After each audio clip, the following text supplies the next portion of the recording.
सवाल है, ये टीवी सोमनाथ जो फाइनेंस सेक्रेटरी हैं, थे हमारे देश के, अभी कैबिनेट सेक्रेटरी हैं, उन्होंने कहा ओपीएस किसी भी कीमत पर फाइनेंशियली नामुमकिन स्कीम है। अब यूपीएस में मेरी समझ में ये आ रहा है कि भाई 6,280 करोड़ का फाइनेंशियली एक एनुअली बजट है ये, और सरकार ने अपना अंशदान बढ़ाकर 14% से कर दिया 18.5%, जिसमें नाम मात्र को गुंजाइश है। स्वामी देखिए गरिमा जी, मुझे ये लगता है कि पिछले 10 साल का सबसे बड़ा जुमला है ये यूपीएस, और ये इतना बड़ा धोखा है। अभी शायद खड़गे उनको अभी पता नहीं है, उनको अच्छी राय नहीं मिली है।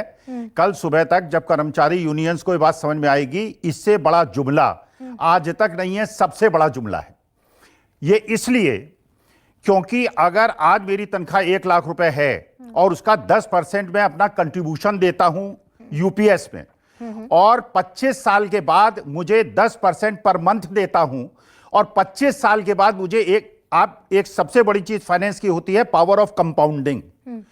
पहले की ओल्ड पेंशन स्कीम थी जिसमें 10% का कंट्रीब्यूशन कर्मचारी को नहीं देना पड़ता था। अगर आज 25 साल तक मैं 10% का अपना बेसिक का कंट्रीब्यूशन देता रहूंगा, ये 18.5% का एक जुमला है। केंद्र सरकार को 1 रुपए नहीं देना पड़ेगा, क्योंकि सारा का सारा जो 10% पर मंथ का कंट्रीब्यूशन मैं अगले 40 साल तक करूंगा, और उसके बाद जो सरकार बेसिक का 50% मुझे देगी, सरकार केवल लूटेगी। और कर्मचारियों को जब बात पता चलेगी ये केवल एक लूट है और इतना बड़ा धोखा। और मुझे यह आश्चर्य हो रहा है, अगर वित्त सचिव को लगता है बहुत अच्छी स्कीम है, यूपीएस खुद अडॉप्ट कर लें, वो ओल्ड पेंशन स्कीम ना लें। और एक चीज गरिमा जी और समझ लीजिए, हिंदुस्तान के अंदर पिछले 10 साल के अंदर जो करप्शन बढ़ा है, उस करप्शन का मेन कारण यह है कि सरकारी अधिकारी ये समझते हैं कि पेंशन की सुविधा उनको नहीं मिलेगी और सामान्य जनता को घूस के माध्यम से लूट रहे हैं। ये एक प्रकार से, जो प्रोफेसर अखिल स्वामी जो आप लूट कह रहे हैं जिसको, क्या ये वो लूट है जो मेरी समझ में आया कि भाई 25 साल जिसने सर्विस पूरी कर ली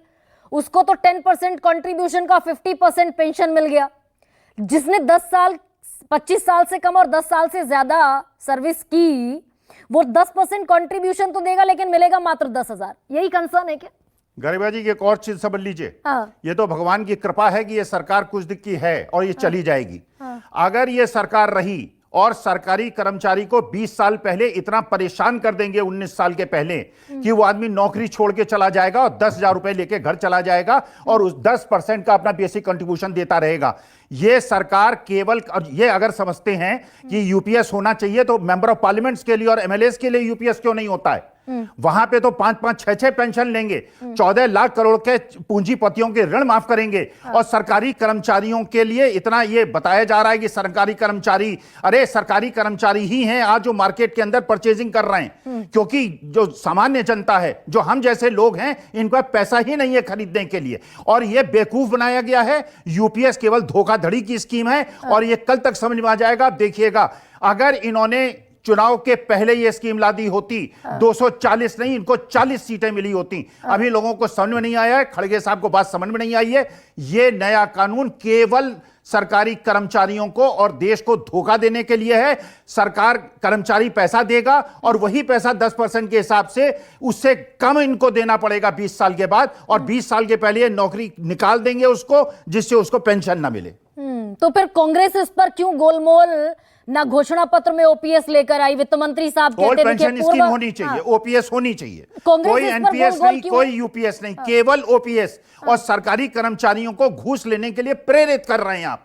वो केवल घूस ले रहा है, इसीलिए हर जगह घूसखोरी बढ़ी हुई है, क्योंकि उन्हें लगता है पेंशन मिलने लगी तो पैसा इकट्ठा कर लो, ताकत है उनके पास। अरे उनको अगर आप एक एश्योरेंस देते हैं एक ईमानदार कर्मचारी को कि तुम्हें नौकरी के बाद पेंशन मिलेगी, वो बेईमानी शायद कम करे अगर उसे पता चलेगा कि उसको नहीं। और ये शेयर मार्केट उन्होंने बढ़ाया है, लेकिन प्रोफेसर पेंशन स्कीम में इन्होंने शेयर मार्केट को बढ़ाया है और एनपीएस को बंद करके, क्योंकि अप्रैल से इसलिए लागू कर रहे हैं तब तक सरकार चली जाएगी, और जिस दिन एनपीएस खत्म होगा उस दिन मार्केट 40% क्रैश करेगा, और तब कहेंगे देखिए हमारी सरकार चली गई इसलिए शेयर मार्केट क्रैश कर गया।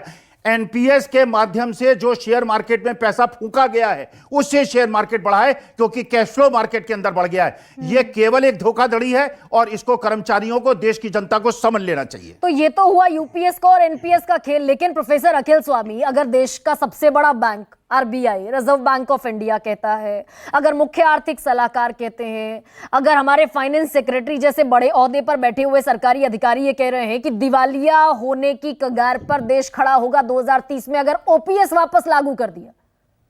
राज्य सरकारें ये लोक लुभावन वादा कर देती है, कर्जे में डूबी हुई है। जब इनको गरीबों को देने की पैसी बात आती है, जब किसानों को एमएसपी की गारंटी देने की बात आती है, इन अर्थशास्त्रियों को अर्थशास्त्र समझ में आता है।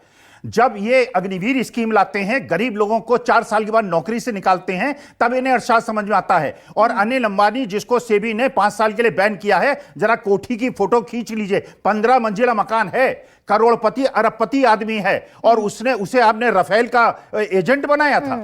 आप अमीरों के लिए आपको अर्थशास्त्र समझ में नहीं आता, गरीब और मध्यम वर्ग के लिए अर्थशास्त्र समझ में आता है।